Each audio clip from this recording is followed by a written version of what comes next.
Je ne sais pas pour vous, mais oui, il y a des moments où il y a des choses que je ferais différemment avec mes connaissances et ma sagesse actuelle, mais je regrette rien. Parce que la façon dont tout a été fait au mieux de mes connaissances à l'époque et avec l'état d'esprit que j'avais ou que je me trouvais à ce moment-là. L'ego s'accroche au passé parce qu'il se nourrit de la séparation. La séparation des autres, de la paix d'esprit, de la paix du cœur, de la vérité, de qui nous sommes, de notre essence divine. Lorsqu'on regarde le passé d'un point de vue provenant de l'ego, on pense qu'on doit pardonner les autres ou nous-mêmes pour surmonter la douleur ou les pensées négatives qu'on voit encore dans notre esprit.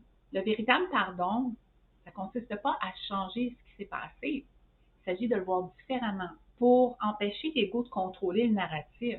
Lorsqu'on regarde le passé à travers les yeux de l'ego, on peut voir la douleur, le jugement, le blâme. On voit les actions des autres comme des offenses et nos propres actions comme des erreurs. Lorsque on s'éloigne du contrôle de l'ego, on réalise que chaque événement, chaque personne ne faisait que jouer sa vie selon son propre niveau de conscience à ce moment-là. Ils agissaient également selon leur propre ego. Ça n'excuse pas leur comportement. Le pardon ne sert pas à excuser un comportement.